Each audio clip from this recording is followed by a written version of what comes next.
बहुत समय पहले की बात है। एक छोटी सी गांव में हरि प्रसाद नाम का एक सेठ रहता था। सेठ की पत्नी का नाम कमला था, जो एक सीधी साधी और घरेलू महिला थी। इस दंपति का एक बेटा भी था, जिसका नाम विकास था। विकास बचपन से ही बड़ा आलसी स्वभाव का था। ना तो वो कभी अपने माता पिता की बात सुनता था और ना ही उनकी किसी बात को मानता था। सेठ हरि प्रसाद अपने इकलौते बेटे विकास की इन आदतों से बेहद परेशान रहते थे। फिर ऐसे ही एक दिन की बात है। बेटा विकास, जरा उठ और एक बार खेतों में जाकर देखा, पता नहीं कोई गाय या भैंस हमारे खेतों को चर तो नहीं रही। बस एक चक्कर लगाकर आ जा बेटा। अरे पिताजी, आप ही क्यों नहीं चले जाते? आप भी तो जा सकते हैं ना, जाइए आप। और मुझे सुबह सुबह परेशान मत किया करिए। अभी अभी तो आंखें खुली है और आप आ गए टोकने। अरे बेटा ठीक है, मैं खुद ही चला जाता हूँ खेतों में। हाँ हाँ, जाइए आप। सेठ हरि प्रसाद मन ही मन दुखी होते हुए वहां से चले गए।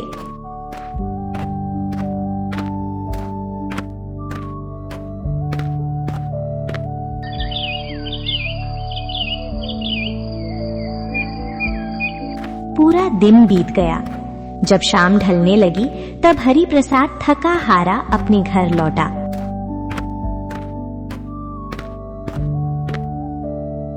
अरे जी, आप आ गए। आइए, पहले हाथ मुंह धो लीजिए, मैं अभी खाना लगाती हूँ आपके लिए। अरे भाग्यवान, विकास कहाँ है? उसने खाना खाया कि नहीं अभी तक? हाँ जी, विकास ने तो बहुत पहले ही खाना खा लिया था।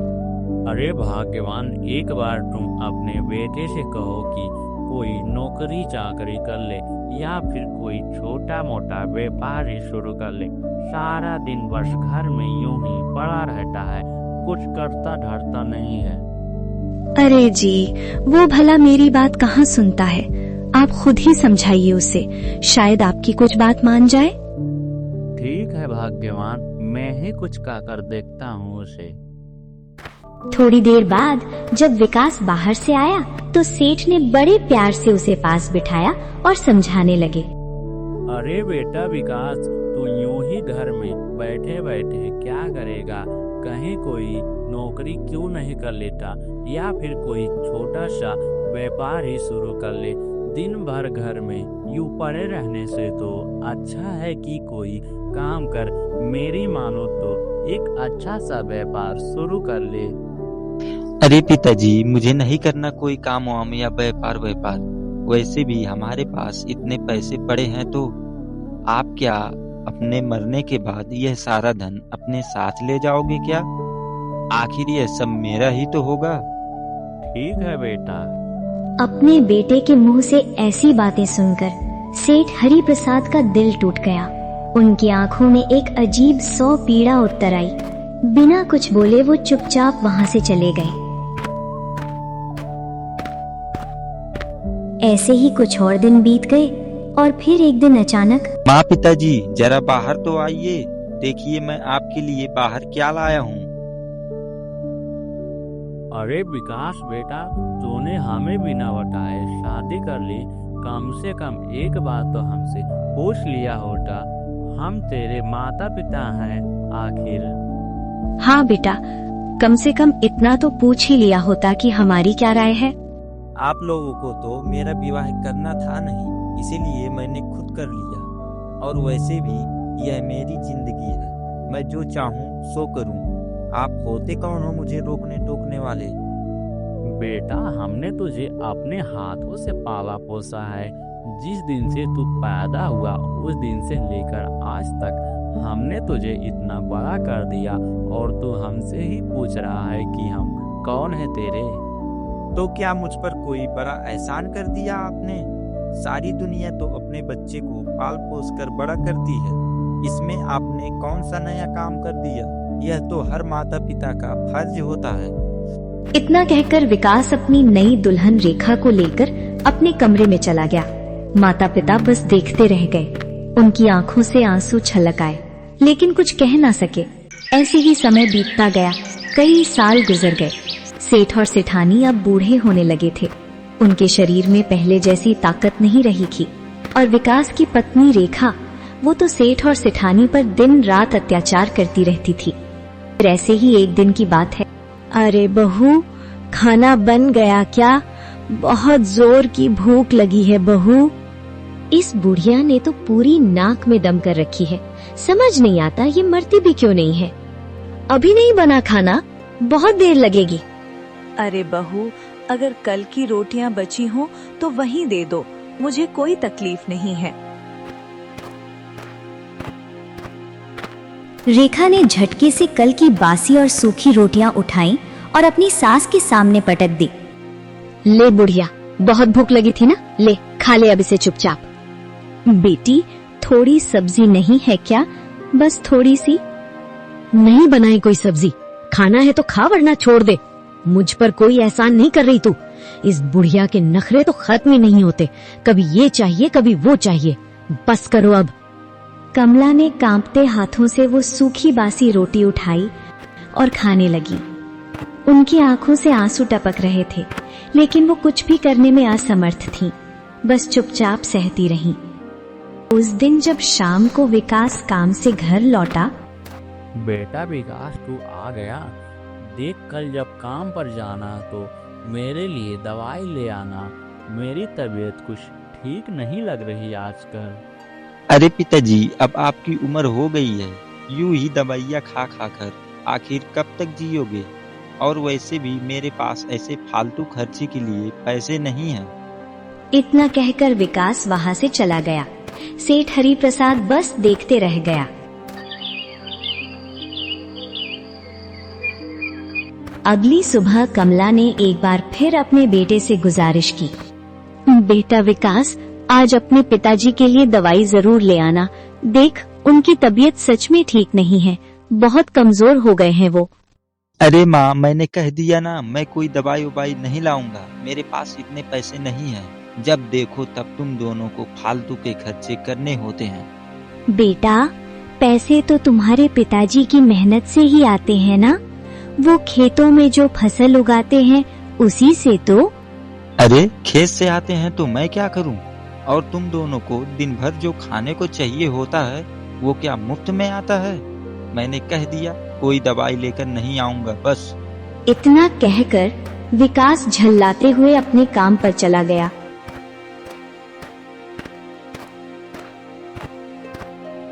अरे भाग्यवान, मैं खेतों में जा रहा हूँ, देखता हूँ फसल का क्या हाल है।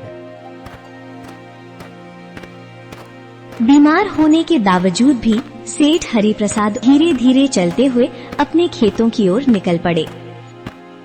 वहाँ उनका पुराना मित्र मोहन भी खेतों में काम कर रहा था। अरे हरि प्रसाद, क्या हाल है तेरा? बड़ा कमजोर दिख रहा है आजकल। बेटा और बहू ख्याल नहीं रख रहे हैं क्या? अरे नहीं नहीं मोहन भाई, ऐसा कुछ नहीं है, बस थोड़ी सी थकान है। अरे हरि प्रसाद, मैं तेरे बचपन का दोस्त हूँ, मुझे देखकर पता नहीं चलेगा क्या? तू मुझे सच सच बता, क्या बात है? वैसे भी तू आजकल बड़ा उदास और परेशान रहता है, क्या हो गया तुझे? सेठ हरि प्रसाद ने आखिरकार अपना दिल खोल दिया। उन्होंने मोहन को अपनी बेटे और बहू के बारे में सारी बातें बता दी। कैसे उनका अपना बेटा उनके साथ बुरा बर्ताव करता है, कैसे बहू उन पर अल्पाचार करती है। सब कुछ सुनकर मोहन ने कहा, अरे हरि प्रसाद, यह तो तेरे साथ बहुत बड़ा अन्याय हो रहा है। वैसे मैं एक बाबा जी को जानता हूँ, बड़े सिद्ध पुरुष हैं वो, शायद तेरी कुछ मदद कर सकें। चल, मैं तुझे उनके पास ले चलता हूँ। अरे मोहन भाई, आज नहीं, हम कल चलेंगे। मैं अपनी पत्नी कमला को भी उन बाबा के दर्शन कराने ले जाऊंगा। ठीक है हरि प्रसाद, जैसी तेरी मर्जी। कल सुबह मैं तुझे लेने आ जाऊंगा। और अगले दिन सुबह सुबह सेठ हरि प्रसाद और सेठानी कमला मोहन के साथ उन्हीं बाबा जी के पास पहुँचे। बाबा जी प्रणाम, यह मेरे बचपन का मित्र है हरि प्रसाद। बाबा जी, इसका बेटा इन दिनों बूढ़े माता पिता को बहुत परेशान कर रहा है, रोज रोज का दुख सह नहीं पाते।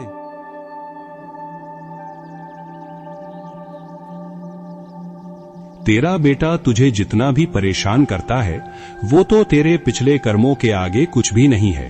अगर तू अपने पिछले जन्म के बारे में सुनेगा तो शायद तू खुद से ही नफरत करने लगेगा। अरे बाबा जी, यह आप क्या कह रहे हैं?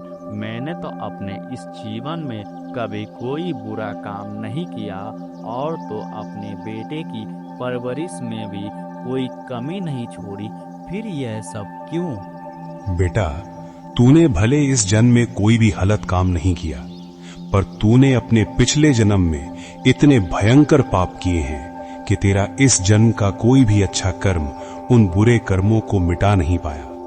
कर्मों का हिसाब होता है बेटा। बाबा जी, पिछले जन्म में आखिर मैंने ऐसे कौन से पाप किए हैं जो कि मुझे इस जन्म में इतने कष्ट भोगने पड़ रहे हैं? कृपया बताइए। ठीक है बेटा, मैं तुझे सब बताता हूँ। तू इस जन्म की तरह ही पिछले जन्म में भी एक बड़ा सेठ था। बहुत धन दौलत थी तेरे पास, परंतु उस जन्म में तेरी कोई संतान नहीं थी। तू गरीबों से बेहद नफरत करता था। उनकी मदद करना तो दूर, तू उन्हें अपने पास भी नहीं आने देता था। तू एक बहुत ही घमंडी और बेईमान इंसान था। और फिर एक दिन की बात है। सेठ जी, मेरी एक विनती है आपसे। सेठ जी, मेरे छोटे बेटे की तबीयत बहुत खराब है। उसका इलाज कराना बहुत जरूरी है, वरना वो बचेगा नहीं। आप कृपया करके मुझे थोड़े पैसे उधार दे दीजिए। मैं आपके यहाँ काम करता रहूँगा। आप चाहें तो मेरी पगार से काट लीजिएगा, पर मुझे पैसे दे दीजिए, नहीं तो मेरे बेटे की जान नहीं बच पाएगी। अरे पागल हो गया है क्या? मैं तुझे कोई पैसे नहीं दे सकता। क्या पता तू पैसे लेकर गांव छोड़कर भाग जाए। नहीं नहीं, मैं तुझे कोई पैसे नहीं दूंगा, जा यहाँ से। सेठ जी, ऐसा मत कहिए। मेरे बेटे की हालत बहुत गंभीर है और भला मैं गांव छोड़कर क्यों जाऊंगा? मेरा पूरा परिवार यहीं है। मेहरबानी करके मुझे पैसे दे दीजिए। मैं आपके पैर पड़ता हूँ। एक बार कह दिया ना, पैसे नहीं दूंगा मतलब नहीं दूंगा। पैसे क्या पेड़ पे लगते हैं जो तुझे यूं बांट दूं? अब भाग यहाँ से, वरना अच्छा नहीं होगा। वो बेचारा गरीब किसान रोता बिलखता वहां से चला गया। उसका दिल टूट गया था। कुछ दिनों बाद उसके बेटे की मृत्यु हो गई, पर सेठ को इससे कोई फर्क नहीं पड़ा। कुछ दिनों बाद की बात है।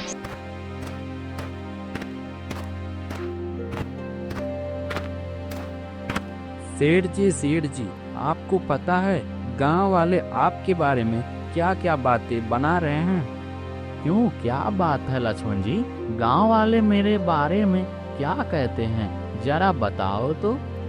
सेठ जी, आज जब मैं आपके खेतों से वापस आ रहा था तो कुछ गांव वाले आपके बारे में बातें कर रहे थे। वह कह रहे थे कि यह सेठ निपुत ही मरेगा, इसकी तो कोई औलाद नहीं है। घमंडी कहीं का, भगवान ने सही किया इसके साथ। अच्छा, तो गांव वाले मेरे बारे में ऐसी बातें बताते हैं? थारो, मुझे कुछ तो उपाय सोचना होगा इन लोगों का मुंह बंद करने के लिए। उस दुष्ट सेठ के शैतानी दिमाग में एक बहुत ही घिनौनी योजना आई। लक्ष्मण जी, मेरी बात ध्यान से सुनो। तुम दूसरे गांव जाओ और वहां से एक ऐसी महिला को खोज कर लाओ जो माँ बनने वाली हो। फिर उसे उठाकर मेरे पुराने गोदाम में बंद कर देना, और हाँ, उसके खाने पीने का पूरा इंतजाम करते रहना। परंतु सेठ जी, आप ऐसा करने को क्यों कह रहे हो? यह तो बहुत बड़ा पाप होगा। अरे मूर्ख, समझता नहीं? वो औरत की जो संतान होगी उसे हम रख लेंगे, और फिर गांव वालों को लगेगा कि वह संतान मेरा और मेरी पत्नी का है। फिर मुझे कोई निपुत नहीं कह पाएगा। ठीक है सेठ जी, जैसी आपकी आज्ञा। मैं अभी कुछ नौकरों को साथ लेकर जाता हूँ।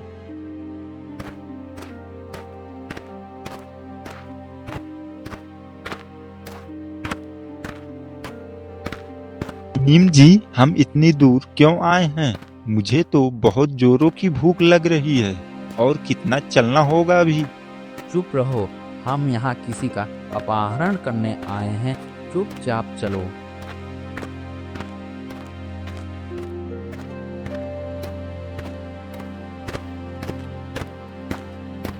तभी लक्ष्मण की नजर एक बूढ़े किसान पर पड़ी जो खुशी खुशी सभी को लड्डू बांट रहा था।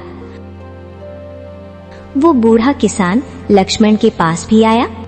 अरे भाई, लो मिठाई खाओ, आज बड़े खुशी की दिन है हमारे घर में। अरे ओ भाई, ऐसी कौन सी खुशी की बात है, जरा हमें भी बताओ। अरे भाई, मेरी बहू माँ बनने वाली है। कुछ ही महीनों में मेरे घर पोता पोती आने वाली है। इस खुशी में लड्डू बांट रहा हूँ। अरे वाह, यह तो बहुत बड़ी खुशी की बात है।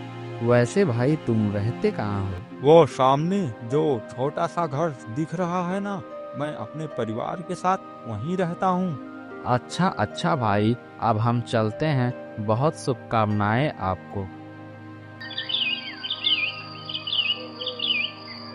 रात होते ही लक्ष्मण जी और सेठ के नौकर चुपके से उस किसान के घर पहुंचे और उस बेचारी गर्भवती महिला को उठाकर सेठ के गोदाम में ले जाकर बंद कर दिया। बेचारी चीखती चिल्लाती रही, पर किसी ने उसकी एक न सुनी।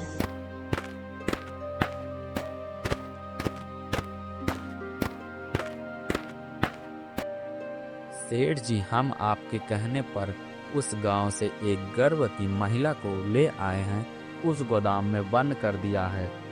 बहुत अच्छा, अब इसके खाने पीने की सारी जिम्मेदारी तुम्हारी है। इसे किसी भी चीज कमी नहीं आनी चाहिए। बच्चे की सेहत पर कोई असर नहीं पड़ना चाहिए। जी सेठ जी, आप जैसे करें। ऐसे ही 9 महीने बीत गए और आखिरकार वो दिन आ गया जब उस बंदी महिला ने एक बच्ची को जन्म दिया।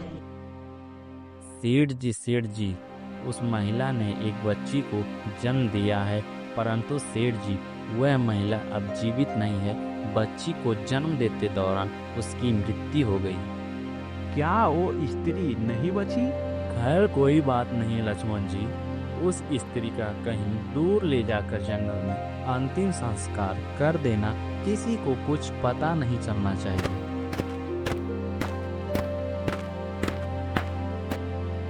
सेठ जी, ये लीजिए वो बच्ची जो अभी पैदा हुई है।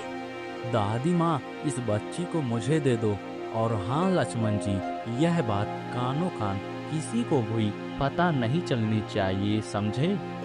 उस निर्दयी सेठ ने उस बच्ची को अपने पास रख लिया।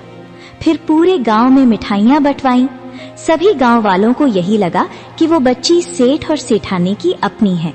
किसी को सच का पता नहीं चला। ऐसे ही समय बीतता गया। वो बच्ची धीरे धीरे बड़ी होती गई और अब वो 4 साल की हो गई थी। और इसी बीच एक आश्चर्यजनक बात हुई। सेठानी सावित्री ने भी एक बेटे को जन्म दिया। अब जबकि सेठ सेठानी का अपना बेटा हो गया था, वो उस बच्ची को बोझ समझने लगे। सारा प्यार दुलार अब बेटे पर बरसने लगा और वो बेचारी बच्ची गीता उपेक्षा का शिकार होने लगी। फिर एक दिन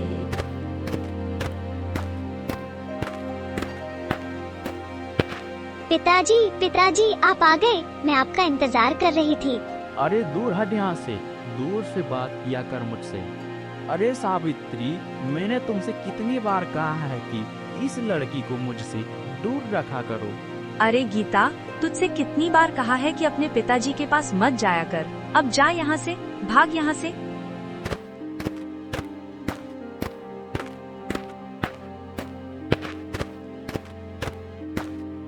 अरे सावित्री, मेरा बेटा कहाँ है? ये रहा जी आपका लाडला बेटा। सेठ ने बड़े प्यार से अपने बेटे को गोद में उठाया, उसे चूमा और लाड प्यार करते हुए वहां से चला गया। और बेचारी गीता, वो एक कोने में खड़ी आंखों में आंसू भरे ये सब देख रही थी। उसे समझ नहीं आता था कि उसने क्या गलती की है।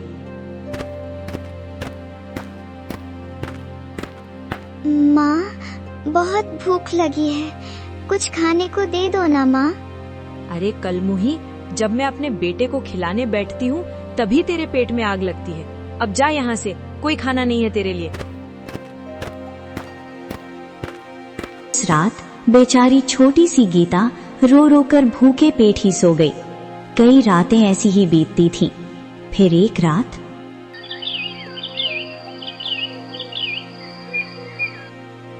अरे सावित्री, इस लड़की से अब पीछा छुड़ाना होगा। यह लड़की तो मेरे आंखों में कांटे की तरह चुभती है। वैसे भी यह पराया धन है, हम इसे क्यों पालें?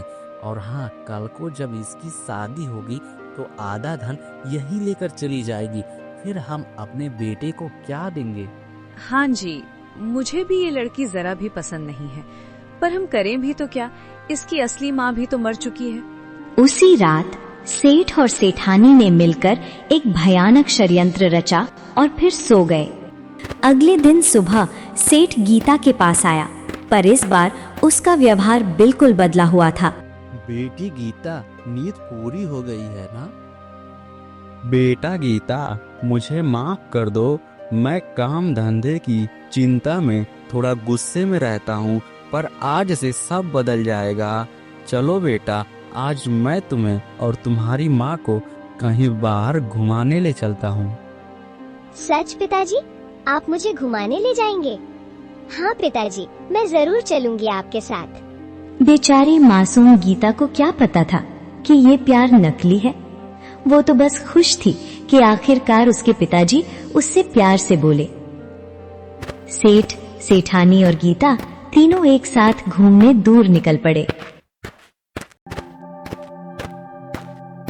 चलते चलते शाम हो गई और फिर रात का अंधेरा छाने लगा। बेटा गीता, देखो रात हो गई है। अब इतनी रात में हम घर भी नहीं जा सकते। चलो आज रात हम उस झोपड़ी में रुक जाते हैं। गीता अपने माता पिता के साथ उस सुनसान झोपड़ी के अंदर चली गई। वो थकी हुई थी तो जल्दी ही उसे नींद आ गई।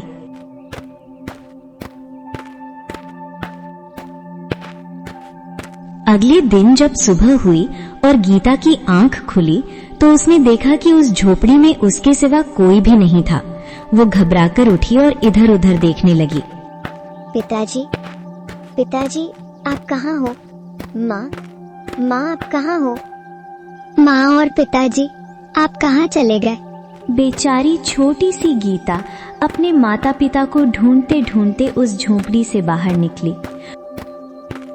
उसने जंगल में चारों तरफ ढूंढा, पर उसके माता पिता कहीं नहीं मिले। वो जोर जोर से रोने लगी और उन्हें पुकारती रही। ऐसे ही एक दिन बीत गए, फिर 2 दिन, फिर 3, 5 दिन बीत गए। गीता भूखी प्यासी उसी झोपड़ी में बैठी अपने माता पिता का इंतजार करती रही। उसका छोटा सा शरीर कमजोर होता गया और आखिरकार मरते मरते गीता के होठों से निकला, माँ, पिताजी, कब आओगे आप? मुझे बहुत भूख लगी है माँ। और इतना कहते ही उस मासूम बच्ची गीता के प्राण पखेरु उड़ गए।